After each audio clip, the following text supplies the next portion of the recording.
Começa agora o Gospel News. Hoje é segunda-feira, dia 30 de março de 2026. Eu sou Karen Crisóstomo e nós vamos juntos aqui pela Rede Gospel de televisão e também pelo YouTube Rede Gospel TV Oficial com as principais notícias do Brasil e do mundo. Vamos aos destaques de hoje.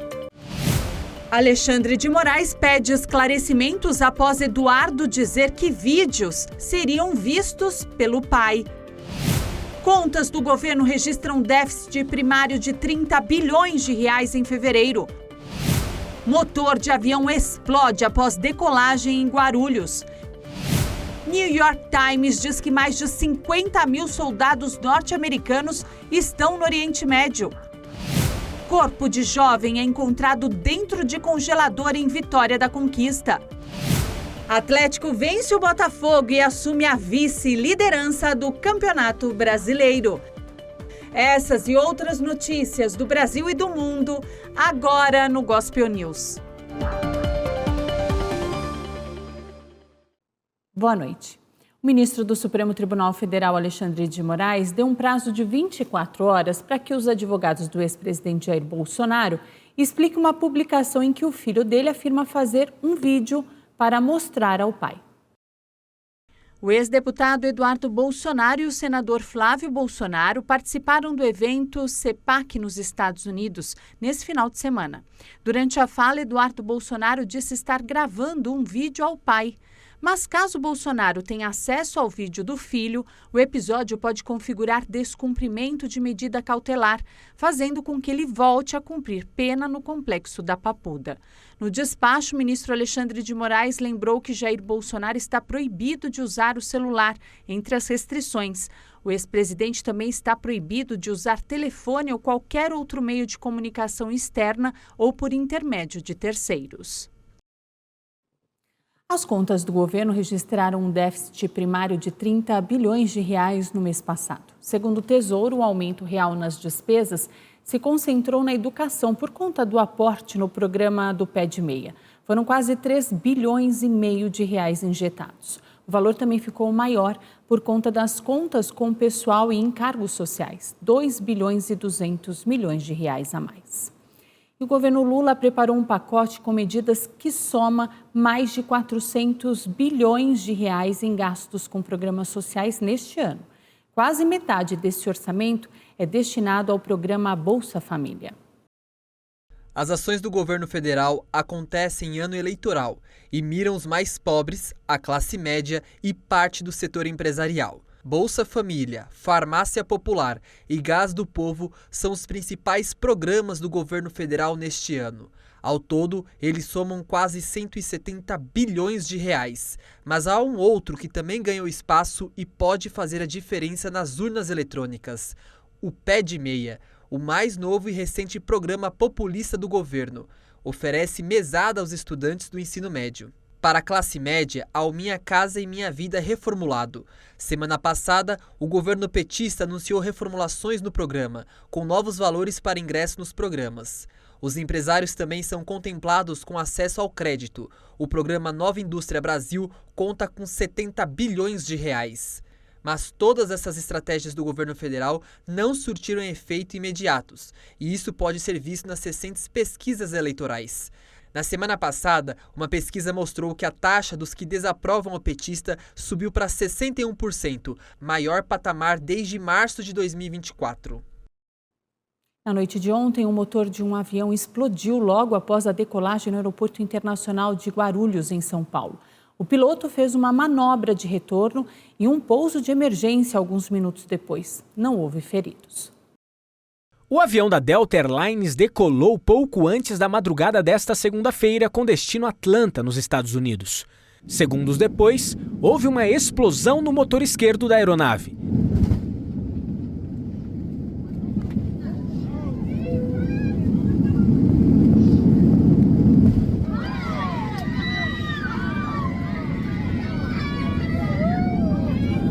Na gravação é possível ouvir os desesperos dos passageiros dentro da aeronave.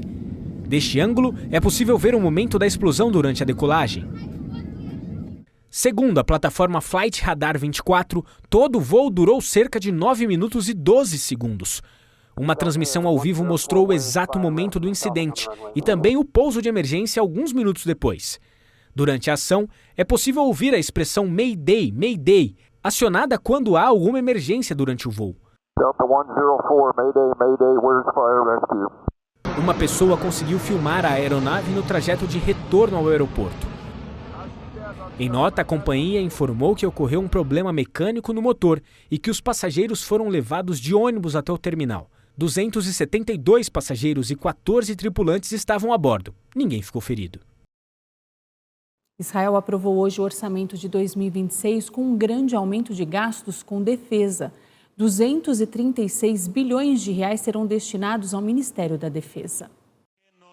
O parlamento de Israel aprovou na madrugada desta segunda-feira o orçamento de 2026, que inclui um importante aumento dos gastos militares, enquanto o país segue envolvido em guerras em várias frentes.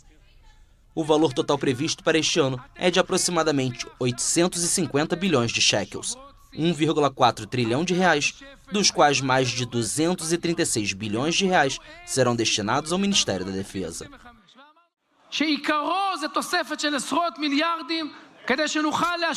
A essência é um acréscimo de dezenas de bilhões para que possamos concluir a campanha contra o Irã, possamos desmantelar o caldeirão do mal, possamos libertar o Estado de Israel de um estrangulamento de décadas, possamos melhorar de forma dramática nossa postura política, geopolítica e estratégica e possamos desmontar e remontar o Oriente Médio.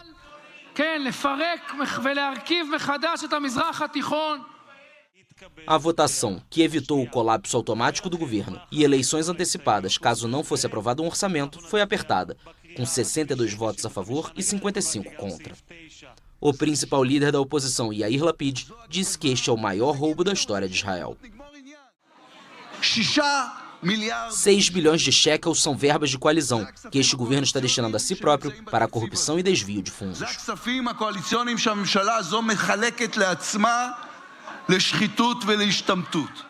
Lapid tem atacado o governo por sua condução da guerra com o Irã, criticando especificamente as demoras na aprovação de uma legislação que permitiria o recrutamento de judeus ultra-ortodoxos, em grande parte isentos do serviço militar. A lei está alinhada com as demandas de uma ampla maioria de israelenses, que se opõem cada vez mais às isenções concedidas aos ultra-ortodoxos. O primeiro-ministro Benjamin Netanyahu depende de seus aliados dos partidos ultra-ortodoxos para se manter no poder e, por isso, retardou a adoção da legislação. O orçamento prevê amplos cortes em todos os ministérios civis, mas o financiamento para os assentamentos na Cisjordânia ocupada, ilegais segundo o direito internacional, permaneceu inalterado, segundo um relatório do grupo pacifista Peace Now, contrário aos assentamentos. O Irã atingiu o sul de Israel com novos bombardeios nesse final de semana. No último sábado, a guerra completou um mês. A Guarda Revolucionária do Irã afirmou que atacou com mísseis balísticos um complexo industrial no sul de Israel. Em um comunicado divulgado pela televisão estatal, o exército ideológico anunciou que o bombardeio foi uma resposta aos ataques do eixo americano sionista contra centros industriais no Irã. Os bombeiros, rapidamente mobilizados na área de Ramat Hovav, afirmaram que o incêndio causado pela investida foi controlado. Um mês após o início da guerra, o Irã continua lançando mísseis contra Israel, colocando à prova os sistemas de defesa do país. Apesar de a maioria dos projéteis ser interceptada pelos dispositivos instalados, cresce a incerteza sobre a capacidade de Israel de sustentar esse nível de defesa ao longo do tempo.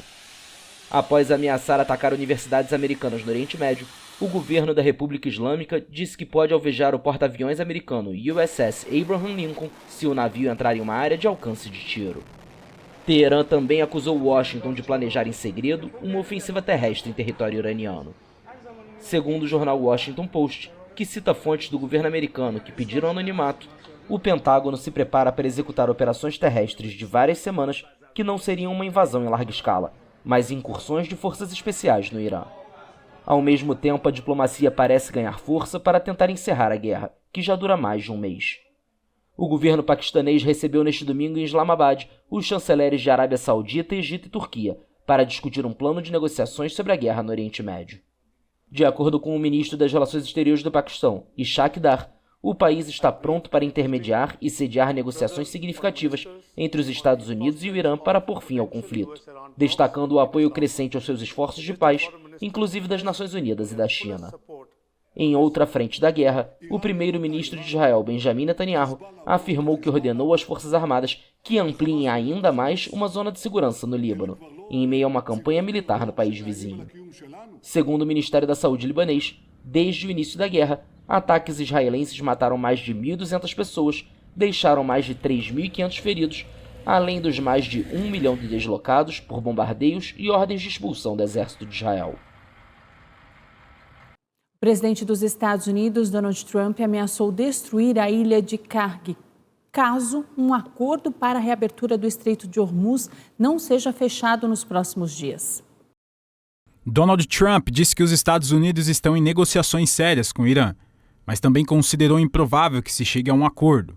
O republicano afirmou que se o Estreito de Hormuz não for aberto imediatamente às operações, os Estados Unidos vão encerrar a agradável estadia no Irã, explodindo e destruindo completamente as usinas elétricas, poços de petróleo e a ilha de Karg. Na noite de ontem, Trump disse a jornalistas a bordo do Air Force One que os Estados Unidos haviam conseguido uma mudança de regime. Ele também avaliou a nova liderança como muito razoável. Uma fala do presidente Donald Trump durante uma entrevista ao Financial Times foi duramente criticada. Ele disse que quer tomar o petróleo do Irã.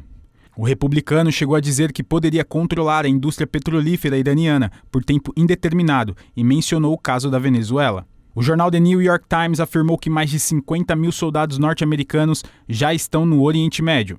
Já o jornal Washington Post informou que o Pentágono se prepara para operações terrestres no Irã, que poderiam incluir ações de forças especiais e tropas convencionais. Donald Trump também revelou que a reforma da Casa Branca vai incluir a construção de um complexo militar subterrâneo. O presidente dos Estados Unidos, Donald Trump, anunciou planos para construir um grande complexo militar sob o novo salão de festas na Casa Branca. A residência oficial e principal local de trabalho dos presidentes americanos entrou em reforma em outubro, com a demolição da fachada da ala leste. De acordo com o republicano, o salão de festas essencialmente se transforma em um abrigo para o que está sendo construído embaixo, sem revelar detalhes sobre a obra sem precedentes, que afirmou estar adiantada em relação ao cronograma. A reforma é o projeto mais ambicioso já feito na Casa Branca em mais de um século, com a expectativa de que o novo salão de festas, de 8.300 metros quadrados, tenha capacidade para até 1.000 pessoas, sendo usado para recepções e jantares em homenagem a autoridades estrangeiras. O orçamento, inicialmente em 200 milhões de dólares, já saltou para 400 milhões de dólares. Segundo Trump, os custos são financiados com recursos de doadores privados. Durante o final de semana, a oposição ao governo norte-americano foi às ruas em várias cidades. A guerra no Irã, as decisões políticas e o estilo de governo foram criticados. Milhões de pessoas protestaram nos Estados Unidos e em outros países contra o presidente Donald Trump, irritadas com o que consideram uma guinada autoritária e contrária à lei. Esta é a terceira vez que os americanos saem às ruas em menos de um ano como parte de um movimento chamado No Kings, sem reis em português, a forma mais visível de oposição ao republicano desde o início de seu segundo mandato, em janeiro de 2025. Os manifestantes agora têm um novo motivo de indignação: a guerra no Irã, que Trump lançou junto com Israel, com objetivos e prazos de conclusão em constante mudança. Os protestos aconteceram em várias cidades, entre elas Nova York, Boston, Atlanta e na capital Washington, onde os manifestantes atravessaram uma ponte sobre o rio Potomac para seguir em direção ao Lincoln Memorial, cenário de manifestações históricas pelos direitos civis. Acho que este é o maior dano que já vi ao meu próprio país vindo de dentro. Isso está transformando todos em vítimas e tratando as pessoas como criminosas. Nossa economia está em ruínas e nossa reputação com outros países foi destruída. Esta é uma maneira realmente boa de mostrar ao resto do mundo quanto os americanos não estão com esse presidente e não apoiam todas as coisas horríveis que ele está fazendo. Estamos aqui porque sentimos que a Constituição está sob ameaça de várias maneiras diferentes. As coisas não estão normais, não estão bem. E por isso estamos aqui, ajudando a manter as pessoas em segurança, garantindo que suas vozes sejam ouvidas. Trump tem um índice de aprovação em torno de 40%, com opositores apontando sua propensão a governar por decreto, seu uso do Departamento de Justiça para perseguir opositores, sua negação das mudanças climáticas e a ofensiva contra programas de diversidade racial e de gênero. além de seu recente gosto por exibir o poderio militar americano, após uma campanha em que ele se apresentou como um homem de paz. A onda de reprovação ao republicano ultrapassou as fronteiras dos Estados Unidos, com mobilizações registradas neste sábado em cidades europeias como Amsterdã, Madrid e Roma, onde 20 mil pessoas marcharam sob forte presença da polícia. Nicolás Maduro se manifestou pela primeira vez desde que foi preso no início do ano pelo exército norte-americano. O presidente deposto da Venezuela, Nicolás Maduro, afirmou que está bem em sua primeira mensagem publicada nas redes sociais desde que foi capturado e levado para os Estados Unidos, onde enfrenta um julgamento por acusações de narcotráfico. O chavista foi detido pelas forças americanas durante uma incursão militar em 3 de janeiro, que incluiu bombardeios a Caracas. Ele está preso com a esposa Cília Flores, detida na mesma operação, em uma prisão de segurança máxima no Brooklyn. Na postagem, Maduro disse: "Estamos bem, firmes, serenos e em oração permanente", acrescentando que o casal recebe as mensagens, cartas e orações e que cada palavra de amor, cada gesto de carinho, cada expressão de apoio enche nossa alma e nos fortalece espiritualmente. Maduro está isolado em uma cela sem internet nem jornais, com acesso ao pátio por 1 hora por dia. Uma fonte próxima ao venezuelano disse que ele tem permissão para conversar por telefone com a família e advogados por no máximo 15 minutos. Não está claro se Maduro ditou à sua equipe a mensagem, assinada em conjunto com Flores, ou apenas aprovou seu conteúdo. E Mianmar abriu hoje o caminho para que o líder da junta militar se torne presidente do governo civil. Min Aung foi o responsável pelo golpe militar no país. Mianmar abriu caminho nesta segunda-feira para que o general Min Aung Hlaing, líder da junta militar e responsável pelo golpe, assuma a presidência de um governo civil. Ele foi indicado como candidato a vice-presidente e substituído no comando militar. Min Aung Hlaing governa o país de fato desde que os militares depuseram o governo da ganhadora do Prêmio Nobel da Paz, Aung San Suu Kyi, em 2021. Ela foi presa e seu partido dissolvido, desencadeando uma guerra civil. Após 5 anos governando o país com mão de ferro, Min Aung Hlaing supervisionou eleições altamente restritas que criminalizaram qualquer protesto ou crítica ao processo e, em janeiro, garantiu uma vitória esmagadora aos partidos pró-militares. A Câmara Alta nomeou outros 2 candidatos à vice-presidência. Tu Jar, ex-líder de um grupo armado de uma minoria étnica no estado de Kachin, no norte do país, cujo partido é alinhado aos militares, e Nani Niai, deputada regional do estado de Karen, membro do Partido da União, Solidariedade e Desenvolvimento, também pró-militar. Um dos 3 deve assumir a presidência. A junta militar birmanesa também anunciou uma mudança no comando militar, com o chefe da inteligência Ye Win-yo substituindo Min Aung Hlaing como chefe das Forças Armadas, segundo diversos veículos de imprensa. Ativistas pró-democracia há muito alertam que o futuro governo não passará de um fantoche dos militares que governaram Mianmar durante a maior parte de sua independência. Um petroleiro da Rússia conseguiu chegar a Cuba nesta segunda-feira com 100 mil toneladas de petróleo bruto. O Kremlin celebrou nesta segunda-feira a chegada a Cuba de um petroleiro russo sob sanções, apesar do bloqueio imposto por Washington ao fornecimento de combustível para a ilha comunista aliada de Moscou. Segundo o site especializado Marine Traffic, a embarcação alcançou o litoral cubano e se encaminhava em direção ao porto de Matanzas, mas ainda não estava claro se já havia atracado em algum porto. Naturalmente, a Rússia considera o seu dever não ficar de braços cruzados e prestar a assistência necessária aos nossos amigos cubanos. Ficamos satisfeitos que este carregamento de derivados de petróleo vai chegar à ilha, ou melhor, que já tenha chegado. Esta é a primeira carga de petróleo a chegar a Havana desde o início de janeiro, quando forças americanas capturaram em Caracas o líder venezuelano e aliado de Cuba, Nicolás Maduro, o que privou o país de seu principal fornecedor de hidrocarbonetos e desencadeou uma crise energética. O Kremlin destacou que o petróleo é essencial para manter os sistemas vitais do país, para gerar eletricidade e para garantir serviços médicos e outros serviços à população. No domingo, o presidente dos Estados Unidos, Donald Trump, disse que não tinha nenhum problema com o fato de a Rússia enviar petróleo para Cuba. E na manhã de hoje, um estudante abriu fogo em uma escola em San Cristóbal, no norte da Argentina. Segundo a imprensa argentina, um aluno morreu e vários outros ficaram feridos.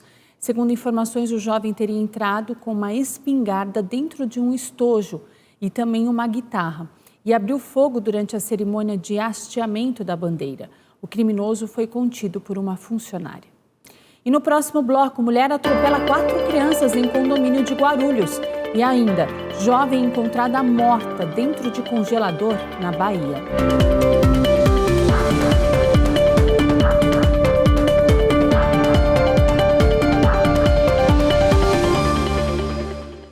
Uma câmera de segurança registrou um momento em que uma mulher atropelou 4 crianças em um condomínio residencial em Guarulhos, em São Paulo.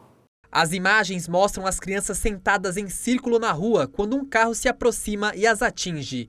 Uma das vítimas chegou a ficar presa embaixo do veículo, mas foi retirada por moradores que se mobilizaram para ajudar. Segundo a Polícia Militar, uma das crianças foi socorrida e levada para uma unidade hospitalar. A Secretaria da Segurança Pública informou que a motorista permaneceu no local até a chegada das equipes de resgate e prestou depoimento.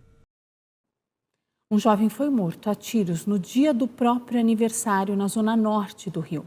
Segundo a família, Leandro Sino Mendes comemorava os 26 anos quando um homem em um carro passou atirando.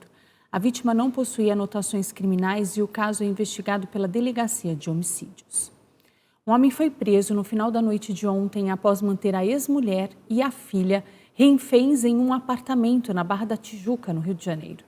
Policiais foram chamados para atender uma ocorrência de violência psicológica contra uma mulher na Avenida Tim Lopes. A mulher contou que o ex-marido estava dentro do apartamento armado, a ameaçando e impedindo a saída dela e do filho de apenas 1 ano de idade. Segundo a PM, o homem apresentava comportamento alterado, em aparente surto, e chegou a ameaçar disparar caso os policiais tentassem entrar no imóvel. Uma jovem de 23 anos foi encontrada morta dentro do congelador em Vitória da Conquista, no sudoeste da Bahia. O suspeito de cometer o crime foi identificado como Lucas Santos Lima.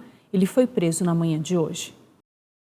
A polícia foi chamada ao local para averiguar a informação de uma mulher encontrada morta em uma casa em Vitória da Conquista. No local, os agentes encontraram um imóvel com a porta aberta e localizaram o corpo de Manuela no congelador. A Polícia Militar informou que durante as diligências, uma mulher chegou ao local e relatou que estava em processo de mudança para o imóvel com um companheiro. Ela disse ainda que o homem estava desaparecido havia mais de um dia. Lucas Santos Lima, de 29 anos, foi encontrado na cidade de Ilhéus, no sul do estado. E a seguir, Atlético Paranaense assume a vice-liderança após vitória contra o Botafogo. E os gols da data FIFA.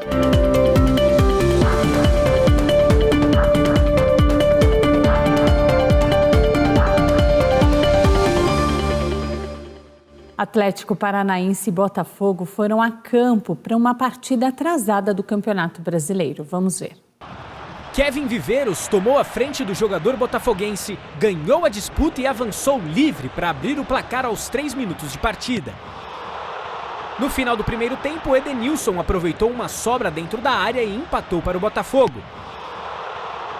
Mas o Atlético Paranaense foi buscar o segundo gol ainda no primeiro tempo. Kevin Viveiros escorou um cruzamento e colocou o Furacão na frente. Aguirre desviou de cabeça e marcou o terceiro. E aí Lucas Esquivel fez isso aí, um golaço na Arena da Baixada. Com a vitória, o Atlético Paranaense assumiu a vice-liderança do campeonato. Nesse final de semana também teve data FIFA. Vamos aos gols. A França voltou a campo para enfrentar a Colômbia em mais um amistoso antes da Copa. Aos 28 minutos, Doué aproveitou o espaço e bateu firme para abrir o placar. Aos 40 minutos, Marcos Thuram subiu livre de cabeça e ampliou. O terceiro gol saiu de um lindo contra-ataque francês. Doué recebeu livre e marcou mais um.